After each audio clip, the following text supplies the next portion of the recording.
तो सारे भैया ने मेरी राम राम। मैं जगदीप शर्मा स्टेप ऑफ जय यूट्यूब चैनल पर आपका स्वागत करता हूं। आज एक बड़े नेता का भाषण सुनने लग रहा था, कोई पुरानी रील होगी शायद, और उसमें जिक्र चल रहा था कि भजन लाल के नाम पे राजनीति चल रही थी, नहीं तो इनके पल्ले के था।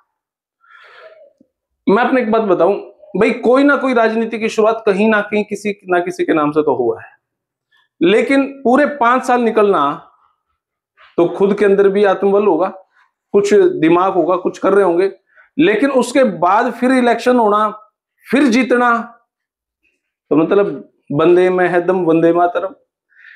अगर हम ये सोचा क्या भूपेंद्र सिंह हुड्डा की राजनीति किसी और के नाम पे चली, नहीं। अगर 5 साल निकल के फिर इलेक्शन होना और फिर 5 साल निकलना, तो हुड्डा साहब में कुछ ना कुछ तो दम था। आज की भी बात करेंगे, कुछ ना कुछ तो दम था कि वे दो बार चुनाव जीते और उनके नाम से दोबारा राजनीति शुरू हुई। फिर उन्होंने अपने बेटे को आगे किया। अब अगर हम ये कहें कि भूपेंद्र सिंह हुड्डा के नाम से ही उनके बेटे चल रहे हैं, तो ऐसा कहना भी गलत है, ऐसा कहना भी गलत है। दीपेंद्र सिंह हुड्डा की अगर हम बात करें, आज भी जिन हलकों से वो एमपी बने हैं, मतलब जिस एरिया से, वहां पे लोग दीपेंद्र साहब ने चाहा है। इसका एक दूसरा पक्ष मैं बताता हूं। मैं भले ही उनको क्रिटिसाइज करता हूं, हो सकता है कहीं ना कहीं उनकी कोई ना कोई नेगेटिविटी आ जाती हो मेरी वीडियोस में, लेकिन ये कहना कि भूपेंद्र सिंह हुड्डा या दीपेंद्र सिंह हुड्डा की राजनीति किसी और के नाम से चली शुरुआत, फिर मैं वही बात कहूं, शुरुआत तो कभी ना कभी किसी के नाम से होगी ही, लेकिन बाद में तो उस बंदे में दम है ही ना। 2014 में हवा बनी, हालांकि आज तक का रिकॉर्ड था कि तीसरी बार सरकार किसी की नहीं आई, तो ओबियसली कांग्रेस की नहीं आई। कुछ ना कुछ तो लूप होल रहे होंगे, कुछ ना कुछ तो कमियां रही होंगी, कभी ना कभी तो राजनीति का ईगो पैदा हुआ ही होगा कि कांग्रेस को, भूपेंद्र सिंह हुड्डा को तीसरी बार सरकार में नहीं आना पड़ा, वो हार गए राजनीति नहीं, इलेक्शन हार गए। लेकिन 2014 के बाद फिर 2019 का चुनाव हुआ, उसमें भी भाजपा का 75 पार का नारा रहा, तो भाजपा कहीं ना कहीं सरकार बना गई। अगर वो नारा ज्यादा पॉपुलर ना होता तो कांग्रेस ही आनी थी। और कांग्रेस में भी कौन? भूपेंद्र सिंह हुड्डा। उनसे मजबूत आज के टाइम में कांग्रेस में है कौन? अगर हम ये बात कर ले वहां कि भूपेंद्र सिंह हुड्डा को कांग्रेस में से निकाल दिया जाए, भूपेंद्र सिंह हुड्डा अपनी नई पार्टी बना ले, तो कांग्रेस से वोट कौन देगा? इस बात को हमने सोचना पड़ेगा कि क्या कांग्रेस के पास कोई ऐसा नेता है जो भूपेंद्र सिंह हुड्डा से मजबूत है? मैंने तो नहीं लगता। आपके पास हो तो कमेंट बॉक्स में बताइए।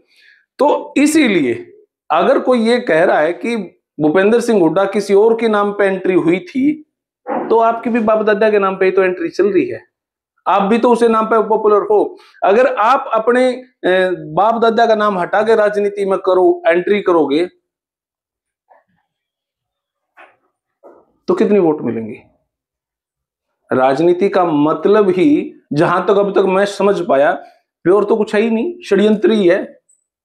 माफी चाहूंगा अगर, क्योंकि मैं ऐसा मानू हूं, राजनीति कब दूध की धुली दिखी है किसी ने? शाम दाम दंड भेद, ये राजनीति के ही तो पार्ट है। तो राजनीति को राजनीति तरीके से नहीं जिया जाएगा तो कैसे जिया जाएगा? कोई अगर ये कह दे मेरे को धोखा दे दिया, भाई क्या बिजनेस था, धोखा दिया ना, तो क्या राजनीति? हाँ, तो राजनीति में होगा ना ऐसा। राजनीति में अगर आप ये चीजें नहीं कर पाए तो राजनीति कैसे? राजनीति का मतलब ही ये लगा है भाई मैंने तो। पर आज अगर 2024 के चुनाव की बात करा, भाजपा का नाम थोड़ा सा डाउन में था, कांग्रेस का नाम बड़े स्तर पर था। कांग्रेस का भी मतलब क्या? भूपेंद्र सिंह हुड्डा 2004, 2009, 2014, 2019, 2024, अगर 4 को हम हटा दें कि भजनलाल जी के नाम पे शुरुआत हुई, उसके बाद तो भजनलाल जी का जिक्र नहीं हुआ ना। उनकी पार्टी का क्या हाल है? तो सिर्फ ये कहना कि भूपेंद्र सिंह हुड्डा का अस्तित्व नहीं है, हालांकि भूपेंद्र सिंह हुड्डा से मजबूत नेता आज के टाइम पे कांग्रेस में कोई नहीं है। ये बात एक्सेप्ट करोगे तो ठीक है। आज 2024 का जब चुनाव हुआ, भूपेंद्र सिंह हुड्डा ने जितने टिकट दी, मान लो 37-38 उनके विधायक बने, तो कितने विधायकों की ताकत खुद की थी और कितने भूपेंद्र सिंह हुड्डा के आशीर्वाद से बने हैं? आप समझो इस बात ने। पूरे हरियाणा में नहीं तो 70% में तो भूपेंद्र सिंह हुड्डा से मजबूत तो कोई है ही नहीं। दीपेंद्र सिंह हुड्डा की बात कर लो, किसी भी कोने में चले जाओ, दीपेंद्र सिंह हुड्डा लोगों के दिलों में बस रहे हैं।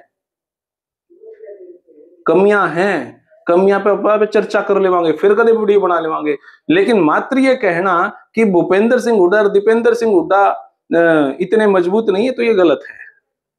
आज अगर वो नई पार्टी बना ले, कोई कांग्रेस की रैली के कांग्रेस का नाम लिख नहीं पाओगा, ऐसा लगा है। तो भूपेंद्र सिंह हुड्डा से मजबूत नेता नहीं है कोई, भले ही उनकी सरकार नहीं आई, लेकिन कितने बड़े 37-38 सीट आई हैं भूपेंद्र सिंह हुड्डा के नाम से ही लगा है भाई, हाँ ये आ रही है। नहीं तो कितने उनका इतना बड़ा संगठन भी नहीं है कांग्रेस का, उनके पास कोई मैनेजमेंट भी स्ट्रॉन्ग नहीं लगती, कितने ग्रुपों में कांग्रेस बटी हुई है, उसके बाद भी आज कांग्रेस मजबूत है। कहते हैं कि प्रदेश अध्यक्ष, चलो खैर प्रदेश अध्यक्ष अब बने हैं, प्रदेश अध्यक्ष नहीं था थारे पास, जिला अध्यक्ष नहीं है, तारी कोर कमेटी नहीं है, फलाना टिकड़ा, कितने रोल, फिर भी कांग्रेस में भूपेंद्र सिंह हुड्डा की तुत्ती बोल रहा है। तो बहरहाल आम जनता सब कुछ समझा है, आम जनता सब कुछ देखने लग रही है।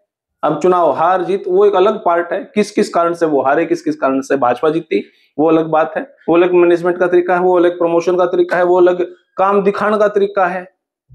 तो ये छोटी छोटी बातें हैं भाई, कहीं बोलने में भूल चूक रह गई तो माफी चाहूंगा, लेकिन जो हम देखा, जो मैं देखूं उसमें हमने बात बोल दी। आप अपनी प्रति कमेंट बॉक्स में जुड़ दे, तब तक धन्यवाद। बात की जय, थैंक यू भाई।